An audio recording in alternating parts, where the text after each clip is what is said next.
Con la ayuda del cielo también ya hemos concluido el libro de Shemot y ahora vamos a dar inicio con el tercer libro que redactó para nosotros Moshe Rabenu, es el libro de Vaikra, que también es conocido como Torat Kohanim, porque principalmente habla sobre las leyes sacerdotales o los sacrificios en el Mishkan. Entonces, del Vaikra, la sección de Vaikra, el Olé, lector número 1, leyes de Shejitá, parte 1. ¿Quiénes pueden hacer la Shejitá? Esta es la situación que vamos a responder. Una vez que el pueblo alcanza la libertad, es responsable para acercarse y servir con absoluta gratitud e intensidad, más allá de ritos y sacrificios cruentos, los cuales nunca han sido el propósito real del apego de Israel para con Hakadosh Baruj Hu. Escucha, Israel. Una nueva forma de comunicación se establece entre Hakadosh Baruj Hu y Moshe. Una vez que la Shejinah ocupa su lugar en el Mishkan, ahora conocida como Ohel Moed, la tienda de la cita, desde allí comienza por describirle acerca de los rituales en forma de sacrificios animales que alguno del pueblo desee traer ante él. Los animales deberán ser una ofrenda de los bovinos u ovinos. Aunque se darán a conocer varios tipos de ofrendas en esta sección, hablará sobre Korban Olá, si de bovinos o de ovinos, deberá ser un macho sin defecto. El procedimiento. Primero, inciso A, el animal será llevado a la entrada del Ohel Moed. Inciso B, apoyará su mano sobre la cabeza del animal. Inciso C, será degollado el animal. D, los Kohanim traerán la sangre al altar. E, lo desollará y cortará según sus cortes. F, los Kohanim avivarán el fuego con leña. G, los Kohanim dispondrán los cortes, cabeza y cebos para quemar en el altar. H, los Kohanim lavarán sus entrañas y patas con agua y dispondrán en el altar. Obviamente, Hakadosh Baruj Hu dicta las normas del servicio que Israel quiera presentarle. En primer lugar, se usará para ello de los animales puros, dejando de lado los animales impuros. Además, agrega un animal macho sin defecto. Con ello, no se espera, sino que solo lo mejor pueda ser ofrecido delante de Hakadosh Baruj Hu. Por eso se hará a la entrada de la morada de Hakadosh Baruj Hu. Posteriormente, el israelí deberá apoyar sus manos sobre el animal. Solo así expiará por él, es decir, el animal en lugar suyo. Esto es conocido como semijá. Con esto se espera que el hombre aprenda que el animal está perdiendo la vida en lugar suyo. Solo así la ofrenda es digna delante de Hakadosh Baruj Hu. El siguiente paso descubre el método de la shejitá o degollamiento y que la sangre del animal es llevada al altar. Por lo tanto, el arte del degüello permite obtener la mayoría de la sangre durante el corte. Para conocer acerca del proceso de shejitá, el cual se emplea en la matanza de los animales para consumo del pueblo, entonces se hace necesario conocer este ritual que se llevó del Mizbeach a nuestras casas. Esto en el Talmud Babli, Julim, capítulo 1, Mishnah 1. Todos pueden degollar y su acto de degüello es válido, kasher, a excepción del sordomudo, del idiota y del menor de edad, por el temor de que estropeen el degüello, conocido trefá. Pero si uno de estos degüella el animal mientras otros lo observan, su degüello es válido, kasher. El animal degollado por un adorador de las estrellas se considera como carroña, nevelá, y comunica impureza al transportarlo. Si una persona realiza el degüello del animal en Shabbat o en Yom HaKippurim, a pesar de que se haga culpable con su vida, lo degollado es válido, kasher. Así dice la Mishnah 1. Ahora la Gemara, o sea, el Talmud, va a analizarlo y para analizar esta parte de la Mishnah 1, va desde la hoja 2 hasta la hoja 16. He aquí un resumen. La Mishnah menciona que todos pueden degollar y su acto de degüello es kasher. La Gemara explica que el todos incluye al impuro o a un kutí, quienes son conversos inconstantes en obedecer la Torá, o a un mumar, que es un israelí inconstante que a veces come carne no kasher e incluso ha llegado a Abodá Zará. O sea, todos pueden practicar la shejitá, excepto estas tres personas previamente expuestas en la Mishnah.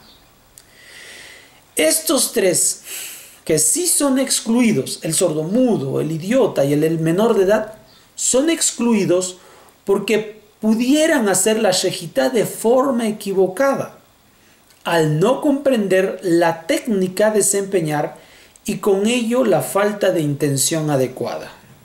Así que hay una conexión entre entender lo que vamos a hacer y poder realizarlo de la forma eficaz. Pero si están bajo supervisión continua, esta es la excepción para estos tres, pero si están bajo supervisión continua y desarrollan la técnica correctamente, entonces todo es kasher. El corte es correcto aun cuando el cuchillo por alguna razón esté caliente, porque el corte llegará al lugar del degüello antes que el calor. El cuchillo para hacer la shejitá puede ser usado incluso si ha sido usado en Abodá Zará, aun cuando se haya usado en sacrificios de la idolatría, siempre y cuando se lave con agua caliente o con quitar una delgada capa de la carne donde el cuchillo cortó, o tan solo con lavar la carne y con enjuagar con agua fresca será suficiente. Para completar toda la labor del matarife, se recomienda el uso preferente de 3 cuchillos. Uno para la shejitá, otro para trocear y otro para separar las partes prohibidas. Aunque pueden ocuparse solo 2, el de shejitá y el otro para trocear y luego separar los trozos prohibidos, en ese orden, estrictamente. También se deben tener 2 cubetas con agua para enjuagar los trozos, una para los permitidos y en otra los prohibidos, aunque con una sola basta, pero obviamente se debe iniciar con los permitidos. De esta manera no se pueden contaminar la carne permitida con la carne prohibida en ningún modo. Se dice que un Talmid Jajam debe saber la práctica de la shejitá. O sea, un Talmid Jajam, uno que estudia la Torah, debe saber la práctica de la shejitá, la milá y saber firmar, buscar su nombre. Y hay quien dice también el nudo de los tefilín, las 7 berajot y el nudo de los tzitziot. 5 cosas son las que también anulan la shejitá. 1. Hacer una pausa, interrumpir al momento de hacer el corte. No cortar, sino presionar. En lugar de cortar, presionar. Es incrustar el cuchillo en lugar de cortar. O desviar el corte. O desgarrar la tráquea o el esófago. Estas 5 anulan la shejitá. Se debe revisar que ambos conductos han sido en su mayoría cortados. En caso de no ser así, la carne del animal está prohibida, puede ser como trefá o como nevelá. 2 conductos a buscar. ¿Cuáles son? La tráquea y el esófago. Esto será determinado por el degüello y otros signos que se buscan en el animal una vez despedazado No olvidar que se ha de revisar el cuchillo después de cada shejitá. Se revisa el filo. Para ello vamos a estudiarlo un poquito más adelante. Hay casos muy difíciles para determinar si el animal al cual se le ha practicado la shejitá es nevelá o trefá. Por causas como cuando un animal ha tomado una pieza a revisar y la ha dañado. O incluso un corte equivocado al trocear la carne, o que el esófago o la tráquea estén perforadas justo en el lugar donde se realizó el corte de shejitá. En todos estos casos y otros semejantes nos dejamos llevar según la mayoría de los casos e incidencias. Volviendo al caso de estos tres, quienes difícilmente pueden hacer una shejitá válida, no es sino por falta de comprensión en las leyes que corresponden y por lo mismo no pueden desarrollar la intención correcta para el faenado. Y tanto el conocimiento como la intención correcta deben estar perfectamente vinculadas para cualquier mitzvah. Por lo tanto, para que la shejitá sea kasher, deberá haber intención en realizar con pleno conocimiento de las leyes y de conexión para con Hakadosh Baruj Hu.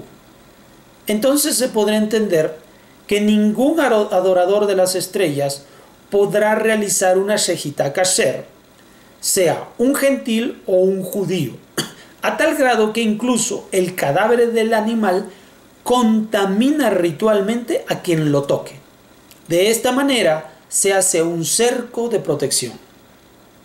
La Mishnah también habla sobre la shejitá que se lleva a cabo en Shabbat y Yom HaKippurim.